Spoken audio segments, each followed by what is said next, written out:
Senzo was literally rubbing his hands with glee. Literally saw it right now. Yeah, no. You know me, I get excited when I'm in this chair. This is Working Title FC. I'm Paulo. That was the voice of Senzo. Listen, we rip up the running order. Bro. Rip up the running order. You know what happens when the running order gets ripped up? It's no holds bar, hell in a cell. Listen, you've heard all about Ruben Amorim this week from every other podcast, but today I'm taking a bit of a different angle. I am a Manchester United supporter, but more importantly, I'm a Sporting supporter. And today's episode, Ruben Amorim, the Ruben Amorim affair, a Sporting fan speaks. We've ripped up the running order. You're going to hear all about it next. Paulo, you make it sound like those exclusives. You remember when Oprah used to have exclusives like the Lance Armstrong exclusive, and like it sounds like that now. Like now the real questions are going to get asked. We're big time. You know what it is. Well, listen, thank you for listening. Don't know where you found us. If you found us on all the internet pipes, well done. Well done for figuring out pipes and figuring out podcast apps. Or if you come to us from iol.co.za, welcome. Either way, we're glad to have you here. Glad to have you. This is Working Title FC. Hit subscribe, though. Because we changed the way we release the show. We try to release every Friday. This week we dropped an episode on Monday. But to keep up, subscribe. You're getting 2 for the price of 1, guys. That's it. 2 for the price of 1. That's it. Now, Senzo, as a Manchester United fan today, versus the Sporting fan today, is trying to get a Ruben Amorim for the price of nothing. And let's talk about it. Listen, okay, where do we start on this? Ten Hag, is there anything more to say? We said it, right? But how well did we call it? We said by the time this, if he has a job by tomorrow, I'll be very surprised. But good, they did him a favor. I think we finished recording the show. We probably released the show at about 12 o'clock on Monday. 1 o'clock, he didn't have a job. He got sacked. Yeah. Fucking Erik. Fucked me for one last time. But like, what do you make of the whole situation? Do you think it was the right time to let him go? But I think they were going to let him go anyway. It was too late, you know what I mean? They got caught in their feels over the FA Cup win. Yeah. By all logic, he should have gone then. Yeah. Let the guy go out on a high. With dignity, yeah. It was never going to get better with him. Yeah. We've been there. I think what people think is like football fans are stupid. It was never going to get better. You could see it. Yeah. Just the football was gone. He was confused. And then not only did they keep him on, they extended his contract. Plus, 1 year clause, yeah. Let him sign pretty much everyone he wanted. So much for this like new football institution at United, the new structure. It still looked like he went to. But that's the thing. The only criteria is, did you play for Ajax? Yeah, exactly. Yeah, my thing is that like, okay, cool. You've given him like a 1 year contract and you let him sign all these players. Like, what message are you trying? Because it's mixed signals. Because you're saying you're going to be there for the long term. Yeah. And evidently not. Listen, they covered themselves because they said, oh, well, we only officially took over from the 1st of July. We couldn't really do anything anyway. I still got a feeling, I don't know if Ineos have the power that they think they have. Joel Glazer is still very much involved in everything. It's kind of like if you sublet, say you've got like a supermarket, and somebody wants to run the bakery in the supermarket. Yeah. You can run the bakery as you want. End of the day, still my supermarket. You know what I mean? Yeah, that's true. And it's like, I don't know. And it's kind of like, it's only a couple of months in, granted, officially. I don't know if they have the power that they seem to say they have. Dude, football operations, cool. But I'm just like, okay, cool. What about the rest of the 75%, the other 75% of the club? Like what? Because Manchester United are not football operations. Manchester United are a different entity. You and I speak sports entertainment all the time. Yeah. We talk NFL franchises. We talk NBA franchises. Sure. The sport and the rest aren't separated. They are the same thing. It's one business. Yeah. That's what I said. Like, okay, when they said he was buying 20 of the football operations, I'm like, okay, cool. How do you... Okay, how many other divisions are there? Like, you know what I mean. And listen, that's the one that sucks the oxygen out the room, the football side. So, you know what the thing with Ten Hag, and again we did talk about it, is I didn't feel for him. You know what I mean? I didn't feel for him. Like, I don't think I know one Manchester United fan that kind of like went. But But also his decisions started to not make sense. Like you yank off Marcus Rashford. He's having a cracker. You yank him off, and you're just like, okay, like what are you trying to do? And sometimes I used to question his tactics a lot of the time. Like, what are we trying to do here? Like, are we chasing this game? Like, what's going on? So what's come out during the week is a lot of like how he used to operate and what he is like. And it's those things that when you're doing well, you look like a genius. When you're not, you just look like a stubborn lunatic. Yeah. And everything just what came across about him is just how stubborn he was. Like things just about he refused on one preseason tour to train on a pitch because the grass wasn't the right length. He was like, he had this obsession with the length of grass and he wouldn't train. I believe it was a preseason friendly in Norway or Scandinavia. He wouldn't train because of the level of the grass. Come on, man. Like, and they were like, and apparently what happened, it had rained from the time he checked the grass to when they played, it rained. Yeah. And they said, well, it is what it is. He says, well, we're either not playing, you cut the grass. We're not playing on this. No, man, come on, man. Now, when you're Ferguson, when you're Pep, when you're Klopp, and you say shit like that, genius. Yeah. The details. No, you just look crazy. The one thing always sat unwell with me, and not just because it was Ronaldo and the link, the club, and as a Portuguese person I have with Ronaldo, was the way he took on Ronaldo. And just like, dude, I understand the stake in the ground you're trying to put here. Dude, not with a club legend, bro. Not with a guy that stage. Not the guy of that stage. But also the thing is, like, do you know? Cool. I get you trying to say, okay, cool. There's only one manager and stuff like that. But like, also the way, the way he dealt with the hair thing, I get like that. But dude, the guy's given you what 11 years. Same thing.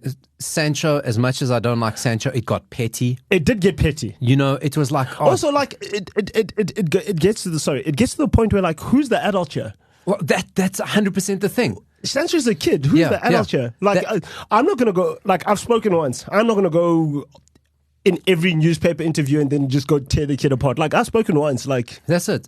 You got to stand out. And I love that. Who is the adult here? Because it was the same thing with Ronaldo. Ronaldo has shown for Portugal, if you get him on side, this is why people want to, this is a whole different conversation. People watch Ronaldo for 5 games in a tournament and judge what he's like for Portugal. Never mind the 10, 12, 15 games that they play before that and seeing, so keep your opinions to yourself watching 5 games.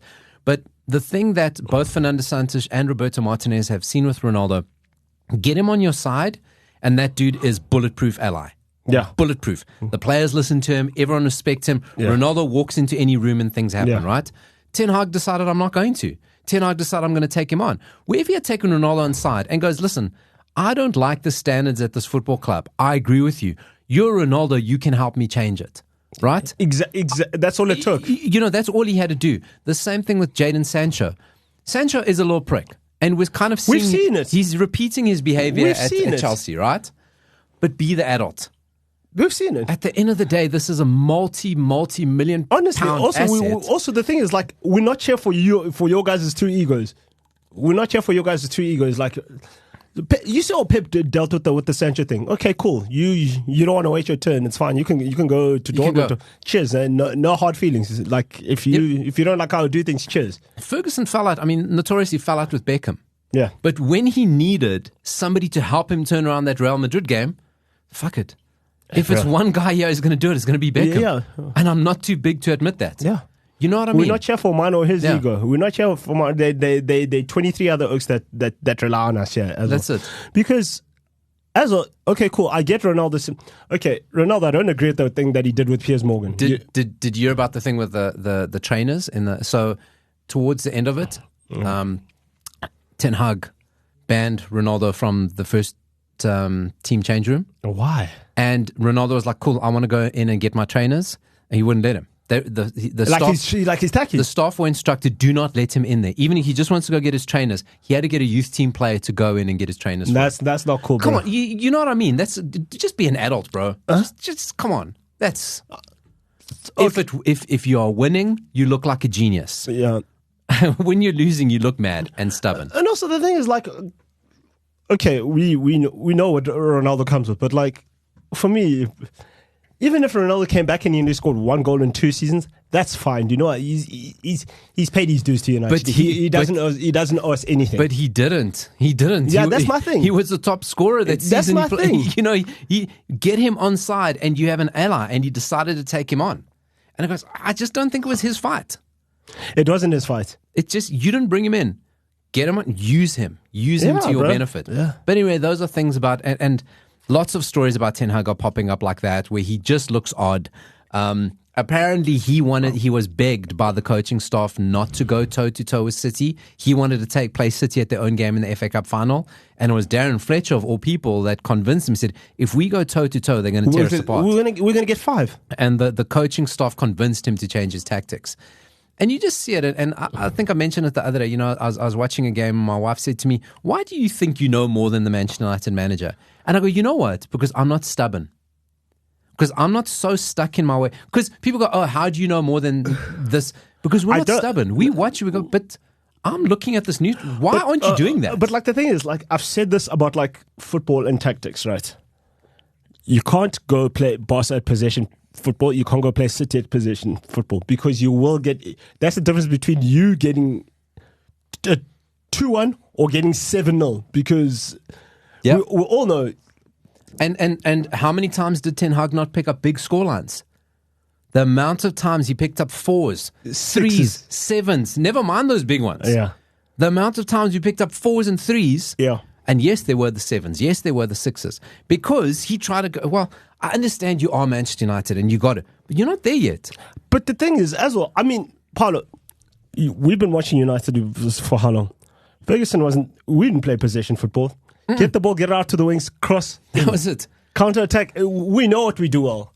We know exactly what we do well. We've never been this team of like, okay, cool, we're going to hold the ball for 5 minutes and then we're going to... No. It's, listen, you don't want to say good riddance because it's a human being at the end of the day. It's a human being at the end. And it's not cool when anybody loses their job. And look, there just wasn't a feeling towards him. You know, I think kind of like David Moyes, we were very confused. We were just told, well, back him. So you're like, okay, I will back him. He kind of sounds like Ferguson because he's Scottish. So that's cool. Mourinho, everyone likes Mourinho until you don't like Mourinho. Solskjaer was the club legend. So you had this affinity. Van Gaal was just this weird guy. No, but he had credentials. He'd done his thing, yeah. Ten Hag was just odd. And you would just watch his press conference and you go, imagine listening to that every single day. What do you think? But also the thing is, do you know what I also didn't agree with? Bro, like you've lost. Like blaming the refs and blaming like injuries and stuff like that, bro. You're grown up, bro. You know what the thing about injuries? You sound very petty. I never understand managers when they complain about injuries. If a player's got an injury that's a broken leg, an impact injury that can happen in a game, yeah, blame an injury. If the injuries are the same injuries from probably training, you can't blame injuries. Fix that. Exactly. And also, sort that out. You knew what you were going into the game with. You knew what you were going into the game with. Bro, you must be prepared. Like, it's like... I never understand managers complaining about injuries. I don't get it. I don't get it. It's like people are, oh no, if he scored, it would have been a goal. No, shit, Sherlock. Like... Yeah. So anyway, listen, Erik ten Hag. And you know what the thing is? The dude's going to fail upwards. He will... I wouldn't be surprised if he ends up in a nice job in Germany. Yeah. You know, that's kind of like Dutch managers they're odd. They got a different way of looking at football. They got a different way of talking. And has there been a successful Dutch manager in English football? No, not really. No, there hasn't been. No, exactly. No, there actually hasn't been. Ronald Koeman was kind of okay. I mean, as an Everton, De Boer, Ruud Gullit. I mean. Ruud shat the bed at Newcastle. In Chelsea? Was he good at Chelsea? Nah. You know what I mean? So, listen, it just doesn't translate. Dutch managers are weird. They're different characters. Do you know for me which kind of managers are trusted? Who kept coming to fill in at Chelsea? The older Dutch dude. Anyway, okay, maybe Gus Hiddink. Maybe he was one. Abramovich's break glass in case of emergency manager. But for me, like when it comes to managers, like I prefer Italian managers. Italian managers, you know where you stand, you know what you're getting yourself into, and those guys understand tactics. They understand, dude, I'm not here to play fancy football. I'm here to win. So what's your feeling about Portuguese managers? Because that's where we're going next. Where we're going next. There's only one guy. Okay, so listen here. There's only one Portuguese manager for me. I know it's the special one. I know you want to. You're very upset because the next guy in the hot seats, not officially announced, but I mean, it's kind of like it's happening. Ruben Amorim from Sporting. I have never received news that has made me both miserable and happy at the same time. Miserable from a sporting perspective. That's it. Those of you who don't know, Sporting is my Portuguese club that I support. And let me talk to you from the Sporting fan perspective. Because we've been hearing the story from United fan. We've been hearing the story from an English perspective. Sure. Let me give you the Sporting fan perspective. Tell us. Right, let's go back. Once you've said it, I'll tell you why I think this is also good, because I was resigned to the fact that we're getting Xavi, which I didn't mind. I didn't mind it, but listen. Yeah. Let's give the Sporting perspective. Sure. So Sporting, in the context, Portuguese football's got 3 teams, right? Sporting were the dominant team in the 50s.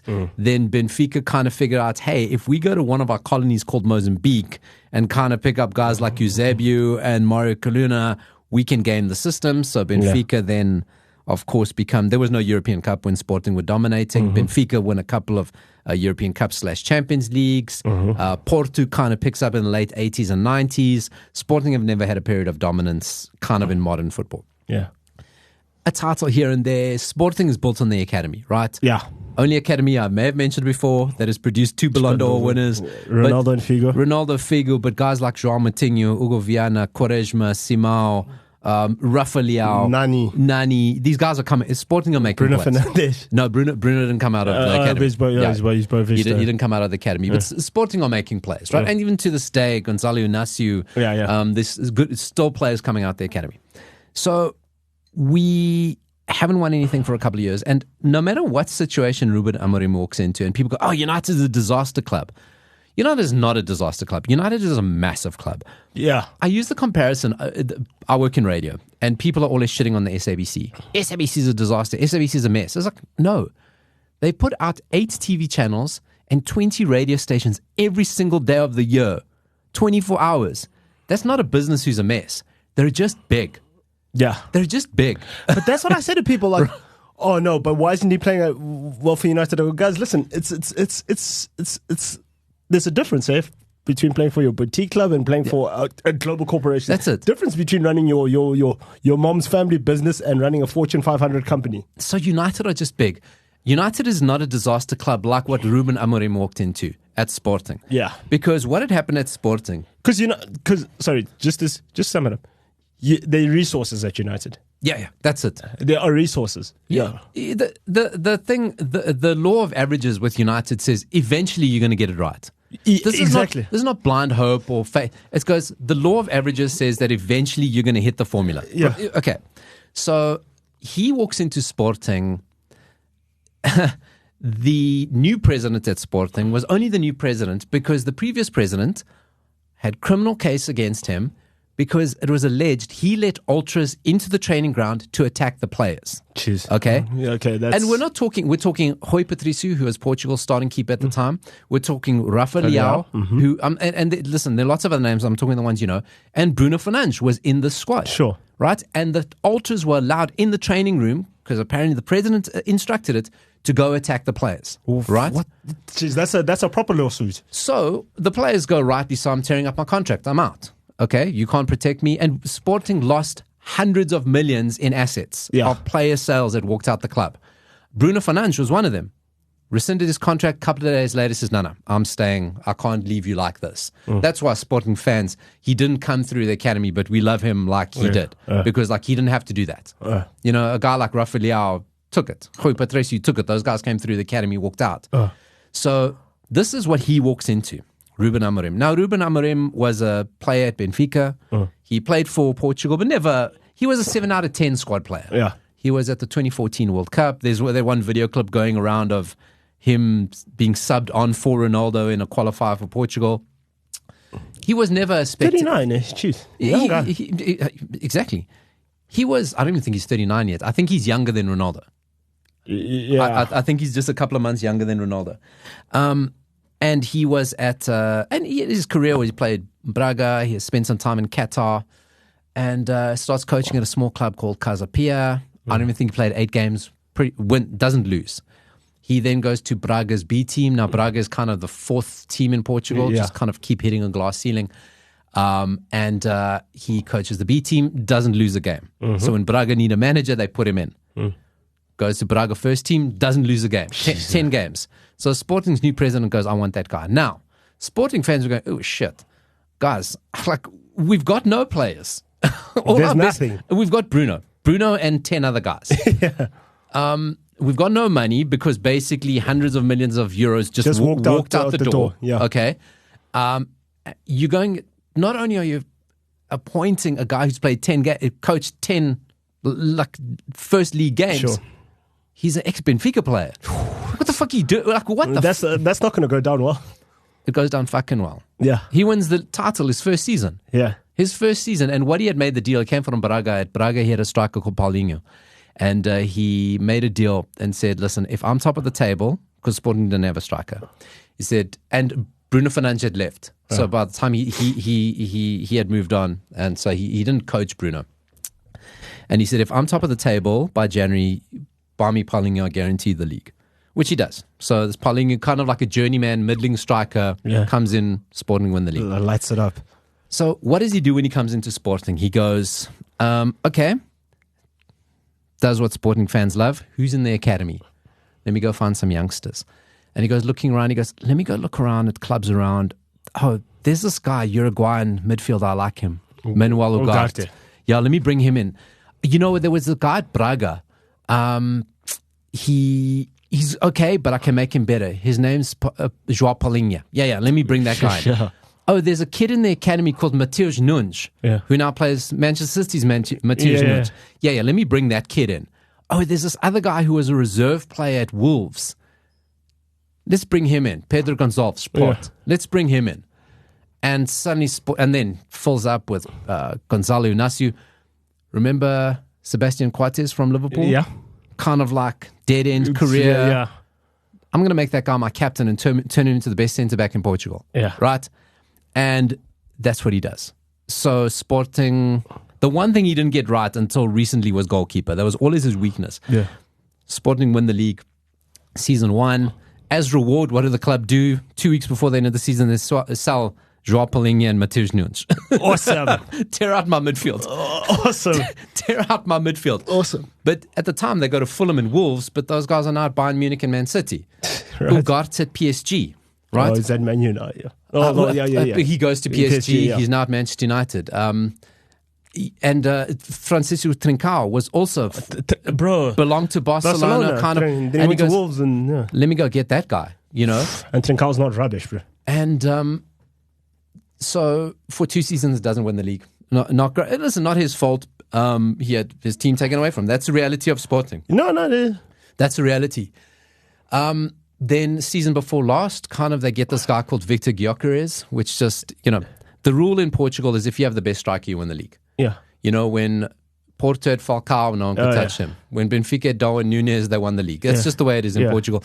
Porto are going to take over because, listen, if you think Spain are scary now, let me tell you about a guy called Samu. Yeah. When that guy replaces Morata, jeez. Spain are going to make you shit your pants. Yeah. I'll tell you. Yeah, no. Listen, no. Yeah. That guy's the real deal. Williams, Samu, and that Lamine Yamal child. Oh, 10 years, 15 years. Spain are going to make you shit your pants. And that's kind of like, so that's Porto now. So Sporting win the league last season, should have done the double. This season, 9 games unbeaten and doing well in the Champions League. And I think the theme here is, how many players have I just gone through there where he picked them up to what they are now? Yeah. Paulinho, Ugarte, Manuel Nunes, Gonzalo Inácio, Matheus Nunes, sorry. He makes players better. Gyökeres came from Coventry. He's one of those coveted strikers in Europe now. He could go into any club in Europe now and make a difference. Yes, and that's what you're getting from Ruben Amorim, is he makes players better. But do you think, now, coming back to my thing now, do you think that you can, it's either you have it or you don't as a manager, or do you can learn to get it, or do you, I don't know. Let me tell you something about this guy, right? And people, you know, the critics, the guy's not even appointed and people are shitting on him. Mark Goldbridge goes, we got to remember that West Ham turned him down. No. West Ham wouldn't play his release fee. Hey, he said that Sporting said bump up the cheese, bro. The release fee is 20 million euros. They said you like Zlatan's agent once said, you want Zlatan, you buy Zlatan. Zlatan doesn't do auditions. The Dildo brothers would not pay for him. West Ham didn't turn him down. No. Okay. Also, and if you want to know the Dildo brothers, a sporting president who got the players attacked gave them that name. But honestly, West Ham are in no position to turn down anybody, especially somebody as generational as that. Well, listen. If you got a choice, you're going even at any release clause versus Lopetegui, who's a free transfer, who's a free agent. You know, they're West Ham's West Ham. And listen, the story is he did it to really snuff out Liverpool because Liverpool were talking to him. They were considering him for Klopp. Now, the other story is people go, well, you know, if Liverpool looked at him and Chelsea looked at him and City also wanted him. Why have they turned him down? And I think the thing is going, look, one Portuguese league title and you haven't done it in Europe. I think repeating the title, I think starting so strong this season, and I think the way Sporting are doing in Europe kind of goes, because what he's done is he's figured out Europe. He battled for a while, but I think he's figured out how to play Europe, and you're definitely seeing it in his team. And one of the things that Europe said about it is there's a 30-day notice period. In those 30 days, we play Arsenal and City in the Champions League. The scrutiny on him in that City game is going to be blinding. It's going to be blinding because this is what you're potentially going to face. That's the level. But of course, listen, the Sporting side is better than the Manchester United side right now. 100%. If he leaves with a win, fucking the expectations are going to be through the roof. If he loses, oh my God. Do you know what the thing is? On a hiding to nothing. And the thing is, us as United fans, and I'm also guilty of it, guys, we need to manage our expectations. We need to, because this guy's not going to get in win us the league first season. Not even next season he's going to get us there, and he's going to get us to win the league. You know, I'm sober as the next guy when it comes to football. I don't get over the top. I'm going to say something. Paulo's big call. Let's hear it. Listen, yeah. They call him Amorim Mini Mourinho, Baby Mourinho. Now, it's not because he's got the poisonous side of Mourinho. He's tactically very clever, success at a young age. He's got what the kids call his plus aura. Yeah. He has got aura. You're going to see it with him. Do you know who I'm excited to? I want to see Ugarte under him. Yeah. How he uses him. Ugarte was his general. Yeah. How he uses him because, bro, I saw his like press statistics and all that. Like what he does because he plays in a 3-4-3, but like in defense, it's something else. And you're just like, okay, this guy gets it because like people just think, okay, cool, you play a 3-4-3 and then that's your shape the whole time. I'm like, guys, when you've got the ball versus when you don't have the ball, things have to change because like now with Ten Hag, we without the ball, guys, I don't know why we're not compact without the ball. That makes no sense for me. There's no team in the world. Yeah. There's no they ask any coach. I'm not claiming to be a football coach, but we're all, even as kids, when you don't have the ball, compact. But even when United attack, it's a donut team. 4 players move forward, 5 players. Nothing happens in the middle. There's no middle. That he's going to sort out. I guarantee you now. First thing, players are going to be fitter. Yeah, players will be fitter because it also does look like you look at the goals. Blowing out our ass. Yeah, you look at the goals that we concede, and you're just like, guys, there's no man tracking. Did you see the first goal against what was the 2-1 game that we won at Old Trafford? Brentford. Did you see what Dalot did? First goal. Yeah. No man, come on, guys. Listen, I think Dalot is probably going to shit himself. Dalot is not disciplined enough to play for Ruben. You don't think so? Yeah, listen, Dalot is fucking like he's like a lottery winner. Yes. How can a player like him be first choice for Manchester United and Portugal? Back. And Portugal. Not even fill in, he is first choice for Manchester United and Portugal. And like, all due respect, dude, you're not that great. You're not that good. You're not better. You're miles away from Joao Cancelo. You're an athlete. Athletically, you're good. How many? Watch the tapes. How many players run on his blind side? Now it's too many. It could be a tactical thing. Okay, it could be part of the setup. So give it a chance. But it happens for Portugal as well. He doesn't see what's happening behind. He's never aware. But okay, anyway, so you say he makes. I think he's going to shit himself. You say he makes players better. Okay, who does he improve? I think he walks into that club. Firstly, everyone gets fitter. Everyone's fitness that's what you want. That's given. And listen, it's a shit time of the season. Manchester United play a lot of games. Will you have that time? Players are going to get fitter. That's given, right? Cool. And one of the reasons for the 30-day release is because it's not necessarily him, it's his coaching staff. So he's bringing his like 4 trusted lieutenant coaching staff, right? And that's what the extra time is to release them. Sure. Is to sort out their contracts. Everyone gets fitter. To a player, every single player in that squad, I'm telling you right now, who wants to listen and who wants to get better, gets better. Sure. And there are a lot of players in that squad that can be molded. Garnacho is going to love him. Yeah. Diallo is going to love him. Yeah. Hoyland is going to absolutely fucking love him. Oh, boy. If that happens, you see, because I don't want to like put pressure. Gyökeres and Hoyland are carbon copies of each other. They are cut from the same cloth. And Hoyland, there is a lack of, you see with United, doesn't look like that. Coach doesn't spend time with them. Ruben Amorim, and this is where the structure goes. It goes, what you felt with Ten Hag he wanted to control everything. He wanted to be Ferguson 2.0. Where it kind of goes, no, you don't have to do that. You get on the training field and you deal with those guys. Yeah. Ruben Amorim loves that. I mean, he's 39. He could still be playing. Yeah, exactly. He joins in the training games. He can still play. Yeah. So he wants to be on the training ground with the players every single day, talking, coaching, going through it. I think he's got enough personalities in the team to back him. Bruno, first of all, loves him. Yeah. Right? Ugarte is going to back him. So suddenly Ugarte going, okay, I'm the new guy, but this manager's my guy. Yeah. I trust this guy. Yes, there are a lot of Ten Hag guys, but I think they weren't too ingrained in. How does Rashford handle him? I think Rashford is kind of the kingmaker anyway. Rashford is... If he likes you, he likes you. That's it. He's been through so many managers. I think it's kind of... I'm Mr. Manchester. Yeah. Listen, we've spoken about Rashford. Rashford gets managers fired. Yeah. Because of his status and his ability, you can never drop him. Yeah. But he doesn't perform enough that some games you're playing with a passenger, right? I think also if he gets Martinez on his side, because Martinez is going to love him. Martinez is going to love him. So does he make the look better? 100%. Right. If I have to see what he did with Sebastian Coates was cooked. De Ligt is not garbage. No, De Ligt, just nobody's got to the guy. Yeah. You know what? Nobody has stimulated him like Ten Hag did at Ajax, but that's when he was a kid. Oh, he was a kid. It's a different game. Because, you see, when he was at Juventus, I think it was also the shadow of being you after Bonucci and I mean, come on, who can follow a Chiellini? Chiellini, yeah. Who can follow that? After Bonucci and Chiellini. Bayern Munich's a mess. Bayern Munich is difficult. It's not an easy place to go into, especially if you're Dutch, bro. Exactly. So you can't write a guy off at 24. How old is he? 24, 23? Bro, he's barely prime. And you know what the thing about De Ligt, I know people want to shit on him. You look at that guy and you go, my God, you're a specimen. Yeah. The size of him. Bro. The pace of him. Bro. Like, you get into that guy's head and you have an absolute beast in the Premier League.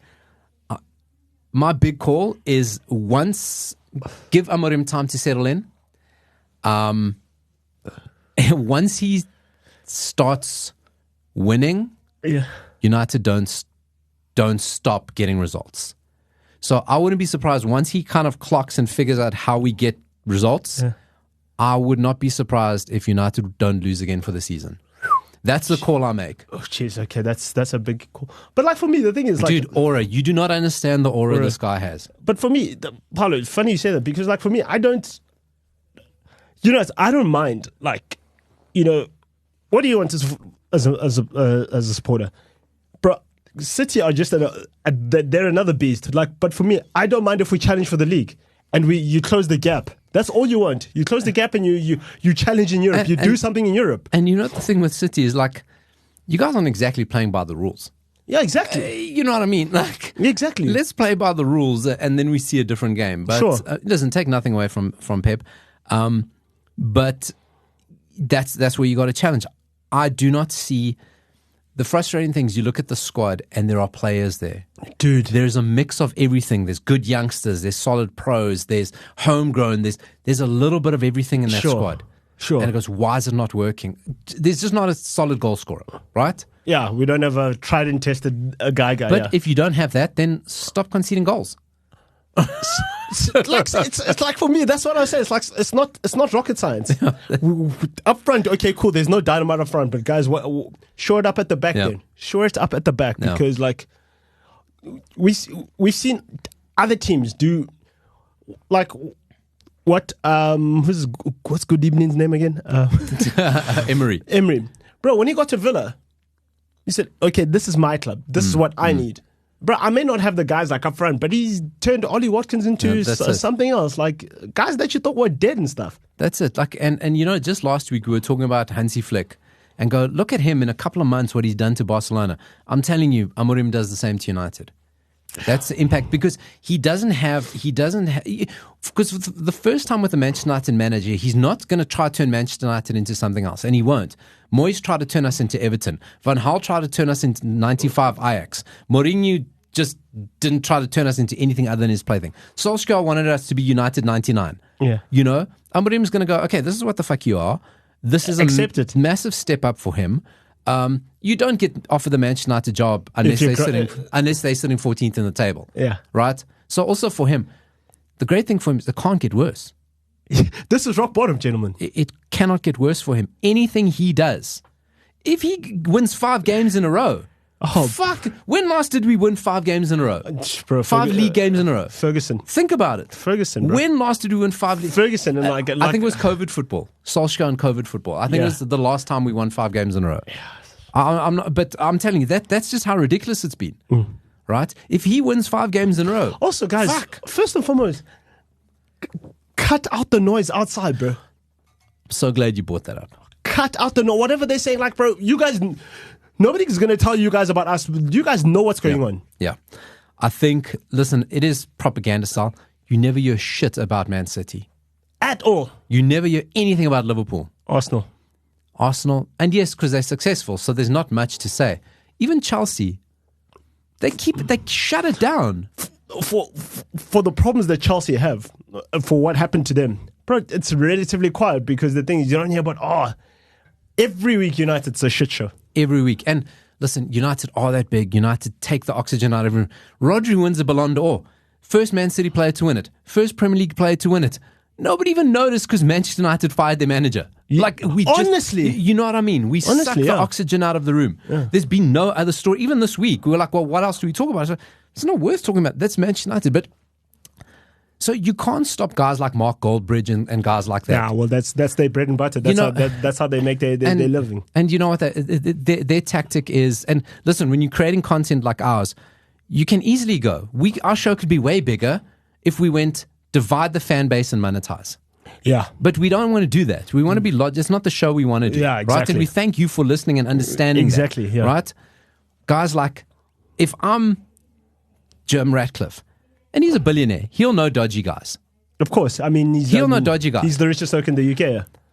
If I'm Ratcliffe, I'm getting Scholes. I'm getting Rio Ferdinand. I'm getting Gary Neville. Roy Keane. I'm getting Roy Keane's okay. Yeah. I'll give Roy Keane a pass. But I'm getting those 3 specifically. And I'm getting them into a boardroom and I'm putting some very dodgy men looking around and say, chat. No more bad shit from you guys. Get the fuck over it. 99, Ferguson's gone. I'm tired of you fucking guys every week and on mainstream platforms. Every week. I can't control the internet. Stop your shit. Do you know what I'm fucking done. Do you know what it is? I saw Rio Ferdinand try to do it. He tried to bait Beckham into it. Yeah, he did. And Beckham's too clever. Beckham was like, listen, bro. Yeah. I'm a United fan and also like it's difficult times. And that's what I like because Beckham doesn't go every week and say, oh, no, these looks are crap and whatever. He gets it. Yeah. I mean, he gets what scrutiny's like more than any other person. But Rio Ferdinand, bro, come on, Oaks. Like, come on, you should know better. That's what I'm saying. I mean, if I'm Rashford, like, I'd be like, yo, big bro, dude, what are you doing, bro? And then Ferdinand then goes and goads other people. So he gets Vidic on his podcast and Berbatov on his podcast. And he goads them into saying shit. And it's like, I'm telling you, Ratcliffe, get your heavies in a room, put them outside and say, if you guys don't carry on the shit, you can leave the room, but you got to get through those guys. Stop your shit. Honestly. You should be better for this club. Honestly. If you really care about this club, shut the fuck up. Honestly. Start talking about the positive stuff. No, because... Don't lie. You're inflaming, and it's enough. I've fucking had enough. Yeah, no, honestly, exactly. Because I'd also say the same. Because it doesn't help anybody. Because like now, bro, imagine like you're Rashford, bro. You grew up around Ferdinand and stuff like that. You see stuff like that. Like now, bro. Exactly. Bro, you tear me apart like all the time, bro. Do you know it's like speaking guck about your family, and you know there's shit at home. Now you're busy telling the whole world, everybody, all your secrets. Yeah. You don't do that, bro. I mean, it's when I hear Paul Scholes go on about Bruno Fernandes and the way he behaves. Scholes tried to fucking assassinate people on the field. Scholes was the dirtiest player. Yeah. Okay? He was the dirtiest player. He showed it in a different way. When Scholes got frustrated, he tries to kill somebody. Yeah. He was a terrible tackler. Bruno just shows it in a different way. Yeah. Stop shitting on the guy. You were a footballer. But also passion manifests in a different way. You played with Cantona and Roy Keane. Do you not understand tantrums? Honestly. You play. Oh, come on, man. Honestly. And like for me, the thing is like, bro, I like, you know, when people are like, oh, Bruno shouldn't be. I'm like, bro, guys, you can't. Bruno gives a shit. It's just that his passion manifests differently. Listen, I told this story. Every other player tore up their contract. Bruno went back and said, don't worry. And they offered him more money, by the way. Yeah. And because like, nah. technically he rescinded his contract. He could renegotiate. He said, no, I'm staying. I'm the captain. And he held out because he could have gone for more money in the summer because I think he joined United in the January. Yeah. He could have gone for more money, but he didn't because more money for him, not more money for Sporting. He waited for the better option for Sporting to make more money. And they took that Bruno money and used it to release Ruben Amorim. Yeah. He's fucking circles. So Bruno can throw all the tantrums he wants because the guy gives a shit. He cares. He's the only player, and listen, the players care, but he shows that he gives a shit, and I don't care. I'm fine with that. No, I'm also fine with that. And he's going to make everyone eat his words because now he's got his boy Ruben with him. Yeah, because the thing is like... They're both for scuba. Yeah. Like for me, the thing is like, Paulo, guys who don't want to be there, bro, like, there's the door. That's it. There's the door. Like, I don't care. Like, the people are passionate in different ways. Passion manifests itself in different ways. But like guys who care, like I don't care like about a guy that gets like angry when we're playing cuck. Of course, like it's gonna get frustrating because it's like, what the hell am I doing here? Yeah, I could be playing at Barca, winning stuff, and I could be collecting things, but I'm here. I'm here and I'm renewing. I'm here. Bruno could have picked any club he wanted in Europe. He could have picked any club he wanted recently. If he had a push, he'd get out. Somebody would take him because I'm here. I'm here for the long term. This is it. I'm a lifer here now. This is you know what I mean? My next one's off into the sunset, and he'll probably do something weird. This is a guy who played for Udinese. He played for Sampdoria. He fucking played for Boavista. He's not about the star life, right? Yeah. So just stop shit. Guy, £350,000 a week, he drives an Audi. My man. No. Yeah, that's it. You know what I mean? A club car on top of it. Exactly. You know what I mean? So to go back to it's stop the noise on the people that should be stopping the noise. You can't stop TalkSport because TalkSport's a shit demographic. You can't stop the podcasters because they're playing a game. The guys who control, the guys who should be better, the guys who should be. Oh, so have been there and they've done it. They're going for the cheap thing. They're going for the cheap thing. And like guys like Rio Ferdinand, I don't care what he was as a player. I don't care what he did. The way he carries on and behaves and shits on United and tries to goad other people into it, somebody's got to control that shit. But like for me, it's like, dude, you know, you look at guys like Ruben and you're like, dude, we're on City. We're never going to run things like we're City. We must stop trying to be like them. Yeah, but the City break the rules. You know what I mean? We can sit and go, oh, City are this and they're a model of this. They may be, but they also break the rules. Yeah, it's easy to do it. It's easy to do it like that. Anyway. Yeah. I made a big call. Amorim has aura. I think this is the one. I got to be honest with you. I think it's the one. I've seen him do it before. And it's trying to. It doesn't exactly. It's not. You're not flying off the cuff. It's not a guess. You've seen this movie and you've seen what it's about. The thing is, I've seen him take players from B teams. I've seen him take players from mid-table Portuguese league and turn them into players good enough for PSG. Right. And players good enough for Bayern Munich, bro. And it's not once, it's consistent. And if those players at Manchester United will listen, that guy's going to put trophies around, he's going to put medals around their necks. He will put medals around their necks. However, I'm fucking heartbroken for Sporting. So I don't know where we go. So what do you think? What do you think Sporting do then? So the story now is like João Pereira, who was coaching the Sporting B team. He's looking to step up, so they're kind of setting it up for him to take over. Listen, you know, the Portuguese coaching, that's what happened at Porto. Sérgio Conceição left and his 2IC took over. At Benfica. Bruno Lage, who was at Wolves, has gone back there. So I think the title race gets closer. I think with Amorim, we're going to walk the title. I think now it's kind of like, because Gyökeres is a bit upset. Sporting's, and a guy that I think he's going to try bring more than Gyökeres is a guy called, not Højlund, Højmund. He's a Danish midfielder. Don't be surprised if he ends up at United. the two of them are upset because they were told that he's staying for the season at least, and that's why Gyökeres stayed. So, but gentlemen, how does that impact? So there are very few things. There are very few things. Like there's very few things you can't turn down. You might only get this chance once. That's it. And a lot of people are saying, well, why doesn't he wait till Manchester United in a different? If Manchester United in a different place, you don't get the job. They're not going to come get a manager from the Portuguese league. If they're in a different place, they don't shop there. Yeah. So, but listen, that's not saying anything. I'm telling you, this is the guy. Sporting will be okay. We'll be fine. It's been a fun time. It's been a good ride. It is what it was. It was bound to end. We enjoyed it, but the party was bound to end. We still got the best squad and the best team in the Portuguese league. So it's just kind of like we got a nice lead. So, like, it should be okay for this season. But going forward, I don't know. But listen, Sporting with the third team. So we have these moments. But you heard it here first. Once he figures out, we don't lose again for the season. That's a big call. I want to go quickly. We all fell for Real Madrid's trick. So them not going to the Ballon d'Or, throwing a Galactico strop, okay? What have we been talking about Real Madrid all week? What are the stories you've been hearing about them? Give me some, just headlines.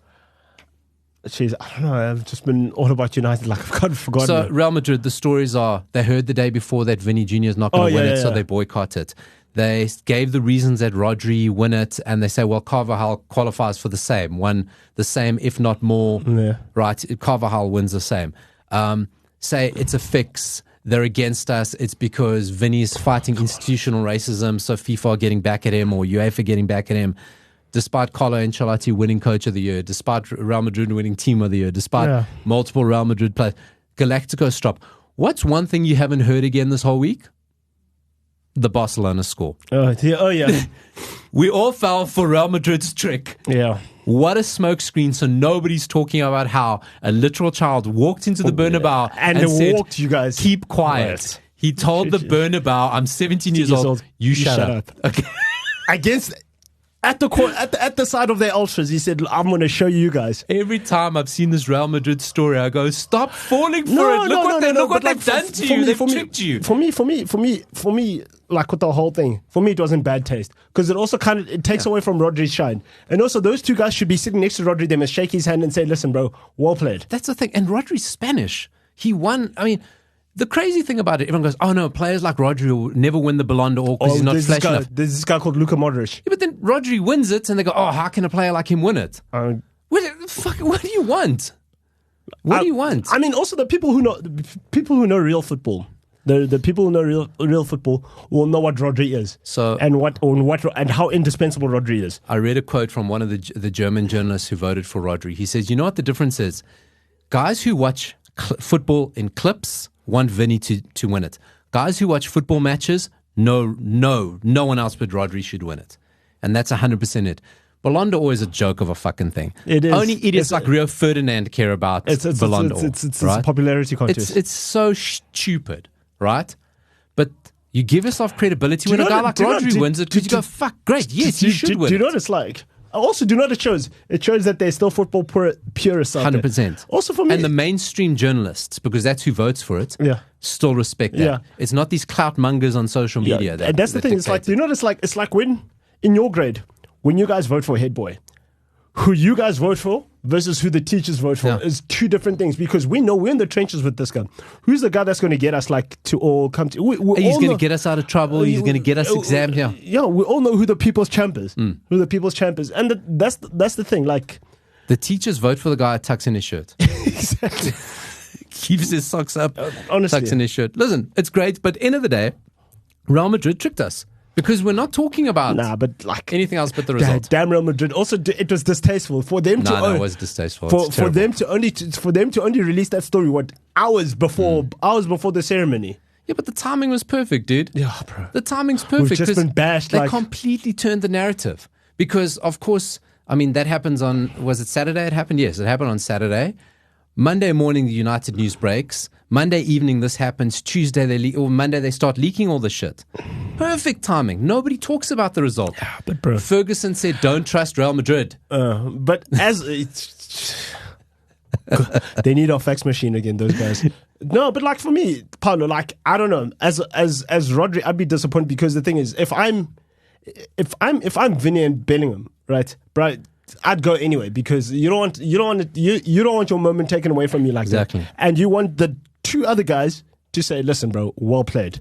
That's it. And that's how you show your class. And it's all in solidarity. And that's how you show your class. And Bellingham, will he ever be on that stage again? Will he ever get that again? I mean, come on. There's nothing he had a guaranteed. stinker on Saturday, bro. Nothing's guaranteed. You know what I mean? And I think just stop being douchebags. It's a stupid thing. Just go, shake hands, take the photos. Fucking let Speed jack off all over. I show Speed jack off all over himself. The fact that guys like him are the focus of it just says What are we doing? What are we doing here? Listen, documentaries. I did get a chance to watch a documentary this week. To tell us all about it. I think you're going to like it. Very difficult this week to do anything other but follow Manchester United story. Yeah. I want to tell you very quickly, we like talking sports documentaries. There's an amazing documentary around. It's on Amazon called Game 7. I almost watched it. Because do not Prime, Amazon Prime. Because 1 minute it will be like a baseball guy. Yeah. And then you flip back, you're like, is that Dirk Nowitzki? And then it is Dirk Nowitzki. And then I saw the great one, and then I was like, okay, cool. I need to save this for So basically what they do is they go to iconic matchups, iconic playoff games, and then they track the story up to Game 7. And when any playoff gets to a Game 7, you know you've been in a hell of a series. Right? It's a slugfest. So within it, I think there's two baseball games. Yeah. And an NHL game, and then there's an NBA one. So I watched the NBA one, and it's the 2006 Western Conference semifinal. So it was the San Antonio Spurs and Dallas Mavericks. The Clash of Texas, Battle of Texas, yeah. Now, the Dallas Mavericks at the time were kind of like a nothing team. They were the worst team in the NBA. Yeah, kind of like didn't have any players, and San Antonio Spurs were just the guys. Oh yeah, Tim Duncan. They were just Greg like, Popovich. They were in a dynasty. They were in a legacy era stuff, and kind of drove people nuts. And Mavericks, which kind of just shitting the bed. Hold on, I just want to say this to you. Aren't the San Antonio Spurs the most boring champions ever? Oh yeah, they were just like functional. Exactly. There was no chaos about them. There was nothing. Generational superstar who's probably the best big man to ever play basketball. Tim Duncan, but they were good players, but they were like nothing. They were like just functional. Yeah, exactly. They were like a team of Rodris. Exactly. Coached by Rodri, Greg Popovich. That's it. So you kind of had this, and they're just like boringly good, and the Mavericks kind of terrible, and then Mark Cuban, kind of like a billionaire, buys them. Yeah. And then changes the game. Yeah. So he starts going balls to the wall. But what it does, and it gets into the story, but the beginning story of it is, you said Dirk Nowitzki, and it kind of like what it does at the time is it talks about how in the NBA they don't trust European players because they said they're soft, they only shoot threes, they're not good defensively, they don't drive it in the lane. And Dirk Nowitzki was kind of German and 7-foot unicorn. Kind of started breaking this rule. Tony Parker.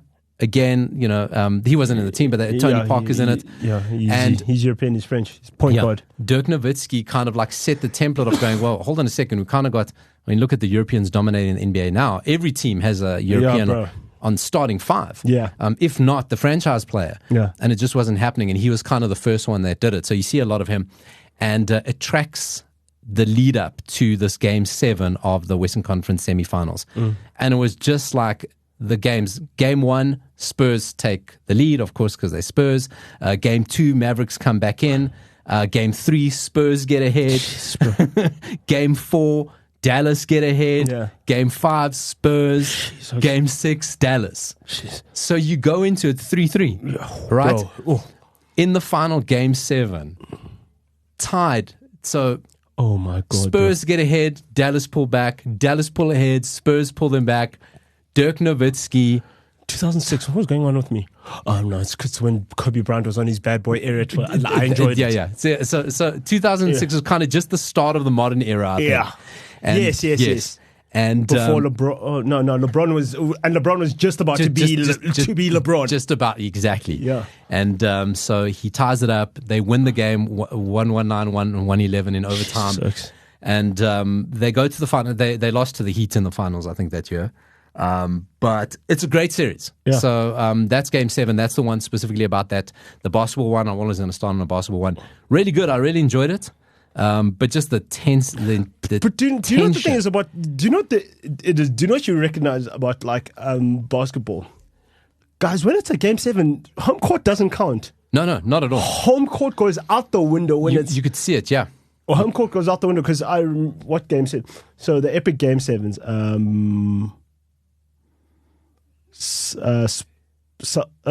Lakers Celtics. Yeah. Obviously it's Golden State Cleveland. Like game 7, like guys, it's rip up the running order. Anything can happen in a game 7. Anything can happen. Also, game 7s. I don't enjoy watching game 7s. I become too nervous. I get too close to it. I get too close to it. Well, you're so invested. I mean, there's just been battle after battle after battle. Like I remember Cleveland Golden State. Like I watch for LeBron and but I wanted like Steph Curry and them to win because 73-9, bro. You deserve to win a championship like that. That's it. But hey, man, sport has other plans, man.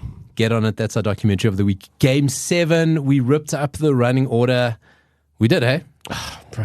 Very, very tatty. So this has been Working Title FC. I hope I gave you a sporting perspective. Oh, you did, man. It was beautiful. It was actually like a discussion, you know. And it wasn't like paper talk and what like that. And you know, no, bruv. 10 I gotta go, bruv. Get him out, bruv. Oh, fuck! I hate those guys. But hopefully, we are the counter to that. We like to think we're intelligent. I mean, yeah, you know. That's it. Well done, Senzo. Well done, Senzo, on being well intelligent. Well done to you, Paulo. Working Title FC. Hit subscribe so you get it when we drop, because we try to do Fridays, but life sometimes has other plans. Lives. Have a good weekend, my man. Use it.